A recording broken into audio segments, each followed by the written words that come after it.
বর্তমানে গ্র্যাব কার এবং bus driver যারা আছে তারা কিনা ভিডিও বানাইয়া টিকটকে ছাড়ে, অনলাইনে ছাড়ে। আসসালামু আলাইকুম। আজকের ভিডিওটা খুবই গুরুত্বপূর্ণ, আপনারা একটু ভিডিওটা দেখুন, তারপরে আমি কিছু কথা বলতেছি। Oke oke. 1%. Semua. Ini apa? You cut. Ini ya. 45 saja. Cash saya boleh. Cash tak boleh lah kawan. Ini cut mesti semua ada. Mobile screen belum? Ya. Kalau hantar mobile sana boleh tak? Boleh. Tak boleh lah kawan. এই বাংলাদেশি ভাই আমার মনে হয় জীবনও বাস গাড়ির ভিতরে উঠছে না। আমাদের অনেক বাংলাদেশি খাটাস মালয়েশিয়া আছে যারা কিনা সারাদিন রুমের ভিতরে খাইবো ঘুমাইবো আর কাম করবো, খাইবো ঘুমাইবো আর কাম করবো, শেষ। এতটুকু। নিজে কোনো গ্র্যাব কার কীভাবে ব্যবহার করে নিজেও শিখতো না, বা মালয়েশিয়ার আইন কানুনও শিখতো না। এই যে ভাই একটা কার্ড দিয়ে 5 জন লোক যাইতে চাইতেছে, এবং উনি কইতাছে যে মোবাইলে স্ক্রিন করে লইব নি।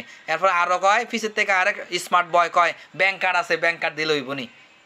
বাংলাদেশি ভাইয়ারা মালয়েশিয়ার অনেক উন্নত, আমার দেশে যেটা নাই মালয়েশিয়া কিন্তু এগুলো আছে। অনেক বাংলাদেশিরা জানে না, আবার অনেকটা যাই না।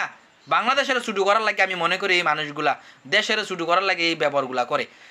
বাস গাড়ির ভিতরে উঠটা কয় টেহা নেই, যেন মেশিন দেখতেছেন, মেশিনওয়ালা বাস গাড়ি যেগুলো আছে এগুলোর ভিতরে কোনো হাতের ক্যাশে টাকা নেয় না।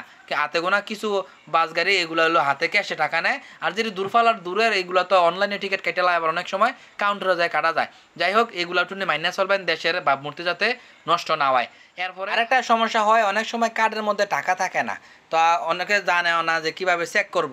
তো আপনার যে সময় বাসের ভিতরে আপনি কার্ডটা লাগাবেন, টুট টুট আওয়াজ হইলে একবার জায়গা দুইবার হইলেই নেমে যাবেন গা নিজের ইচ্ছায়। বাস গাড়ির ড্রাইভাররা কই না যে আমার টেহা নেই, কেন হেরা টাকা নিত না, কার্ড দিয়ে এরা ব্যবহার করে, যেগুলা এমআরটি স্টেশনের নিচে যে বাস গাড়িগুলা। তো 7-11 অথবা এমআরটি স্টেশনে যাইয়া আবার কার্ডের ভিতরে টাকা লোড করে নেবেন। অনেক খাটাস আছে 10 রিঙ্গিত 15 রিঙ্গিত নিব দেখে একটা কার্ড কিনে না, ঠিক আছে? এরকমও খাটাস আছে আমি জানি। যদি কোনো বাস স্টেশনে দাঁড়ায় থাকেন, আপনি যদি হাত না তোলেন আপনারা বাস গাড়ি নিত না, এগুলো মাথায় রাখবেন। বাস স্টেশনের সামনে বাস গাড়িটা আইছে, ওই সময় যদি আপনি হাত তোলেন বা ডাক দেন বাস গাড়ি থামাইতো না। দূর থেকে দেখতেছেন, ওই সময় সামনে আগায় যাবেন এবং হাত উঠাবেন, তখন বাস গাড়িটা থামাইব। বর্তমানে গ্র্যাব কার এবং বাস ড্রাইভার যারা আছে তারা কিনা ভিডিও বানাইয়া টিকটকে ছাড়ে, অনলাইনে ছাড়ে। তো এগুলো একটু মাইনাস চলবেন। গ্র্যাব কার এবং বাসের ওঠার সময় শরীরে গামা শরীরে উঠতেন না। যে সকল বাইরে দূরে কাজ করেন, কাজ করে আসার সময় আপনি জানেন যে আপনি গ্র্যাব কার ব্যবহার করবেন, তখন একটু স্যান্ড নিয়েন। স্যান্ড এত দাম না ভাই, 5 রিঙ্গিত 10 রিঙ্গিত দিয়ে আপনি স্যান্ড পাইবেন। আপনার নিকটবর্তী দোকান থেকে কিনে নেবেন, বা বাংলা দোকানও আছে, কথা বুঝছেন নি? তো এগুলা আপনারা গ্রামের শরীর নিয়ে ওঠেন। আর এই মালাই কাকারা ভিডিও বানায়, কিছুদিন আগে একটা ভিডিও ভাইরাল হয়েছিল, মনে আছে? যে এক বাঙালি উঠছে, দেখা গেছে নেপালি উঠলো বাঙালি কয়, রোহিঙ্গা উঠলো বাঙালি কয়, ইন্ডিয়ান উঠলো বাঙালি কয়। চেহারা তো আমরা ভাই মিল হয়ে যায় অনেক সময়, আর বাঙালি উঠলো বাঙালি। তো এরকম খাটাস কিন্তু আছে অনেক বাংলাদেশি। অনেকে আছে স্যান্ড দিলে বাজে গন্ধ শরীরের থেকে, ঠিক আছে? অনেক গামলে, কাজের শেষে গামলে অনেক বাজে গন্ধ আইয়ে। তো এই সকল বাইকগুলোরে বুঝাইবেন যে আপনি যখন বাস গাড়িতে বা কোথাও আইবেন যাবেন, একটু স্যান্ড মাইরেন। এত বেশি দাম না, এনএসকে আছে, এউন মলে আছে, এউন বিগে আছে, এইগুলার মাইডিনে আছে, এগুলা স্যান্ড পাওয়া যায়, বেশি দাম না। 10 রিঙ্গিত হইলেও আপনি কিনতে পারবেন, কথা বুঝেননি ভাই?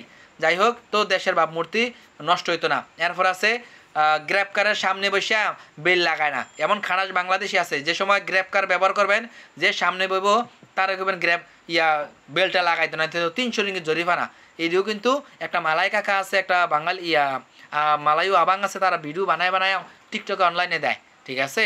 এবং গ্র্যাব কার ব্যবহার করার সময় আজাইরা কথা কওয়ার দরকার নাই। আপনি দেখবেন সামনের দিকে তারা ক্যামেরা লাগা রাখছে, আপনারা জিঙ্গাইব যে মালয়েশিয়ান কী খবর, মালয়েশিয়ার এটা। আপনি যে সময় সত্যি কথা কবেন যে মালায়ুরা এটা করে এমনি করে, এটি কিন্তু সব রেকর্ড হইতেছে। পরবর্তীতে এটা অনলাইনে ছাড়বো এবং নিজের বিপদ নিজে ডেকে আনবেন। ভিডিও সবাই শেয়ার করে দেবেন। ধন্যবাদ সবাইকে। সালামু আলাইকুম।